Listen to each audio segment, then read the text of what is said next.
গ্রামের বাড়িতে ক্লান্ত বিকেল বা শান্ত সন্ধ্যায় ফাঁকা মানিব্যাগের লো বাজেট নিয়ে যখন খুব বেশি ক্ষুধা লাগে, তখন অপশন হিসেবে থাকে হাতে গোনা কিছু আইটেম। এই যেমন ধরুন চা, বিস্কুট, চটপটি, পুরি কিংবা ভাজা পোড়া জাতীয় খাবার। বিকেলে রোদে তাই বেরিয়ে পড়লাম আপনাদেরকে এমন কিছু লো বাজেটের ভেরি কমন নাস্তা দেখাতে, যা আপনি বরিশাল আসলে একটাবার অবশ্যই ট্রাই করা উচিত। বাই দ্য ওয়ে, আমার ক্যাফের নাম দিয়েছি বৈঠক বাড়ি। এখনও দোকানের কিছু কাজ বাকি, আশা করছি ইনশাল্লাহ খুব শীঘ্রই উদ্বোধন করতে পারবো।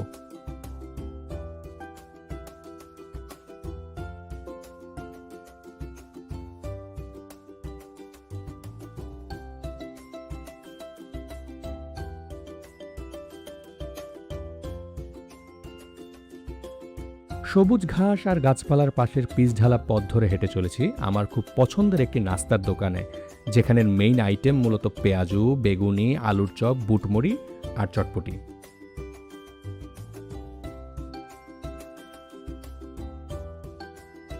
দোকানে গিয়ে দেখি মামা মাত্র গরম গরম নাস্তা বানানো শুরু করেছে।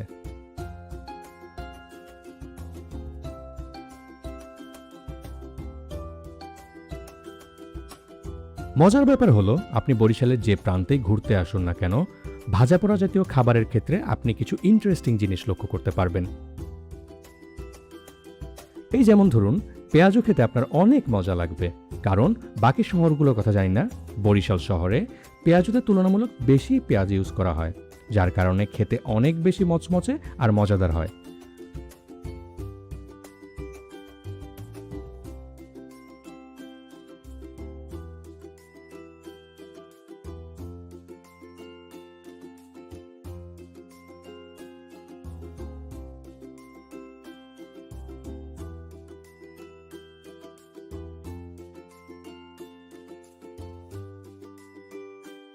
বরিশালে ৫ টাকা দামের বেগুনির সাইজ দেখে আমি গ্যারান্টি দিচ্ছি আপনার মন ভালো হয়ে যাবে, কারণ বেগুনি বানানোর জন্য বেগুন স্লাইস করার সাইজ নিয়ে অ্যাটলিস্ট বরিশালেরা কিপটামি করে না, তা আপনি যে দোকানেই খান আর বরিশালের যে প্রান্তেই খান।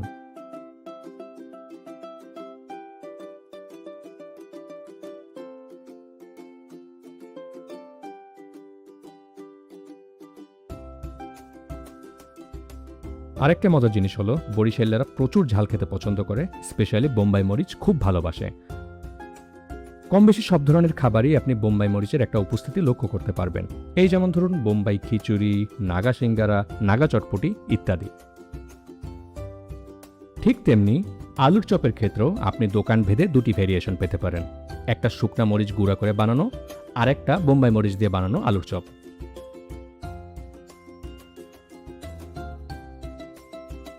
ভালো কথা, উইয়ার্ডনেসের ক্ষেত্রে বরিশালের চটপটি সবচেয়ে এগিয়ে, কারণ এখানে চটপটির সাথে দেওয়া হয় মুরগির মাংসের টুকরা।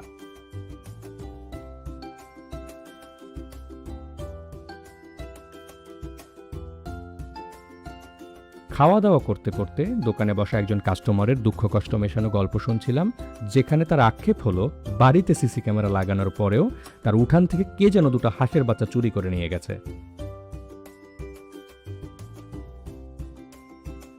শুনছিলাম দোকানের মজার মজার নাস্তা বানানো মামার গল্প, যিনি যাত্রা নাটকে আর থিয়েটারে অভিনয় করে। আর এভাবেই হাজারটা গল্পের মাঝেই কেটে যাচ্ছে আমার প্রতিটা দিন। যদি ভিডিওটি ভালো লেগে থাকে তাহলে প্লিজ লাইক, কমেন্ট এবং শেয়ার করুন, এবং সাবস্ক্রাইব করুন লাইভ বিয়ন্ড সিলেবাস চ্যানেলে।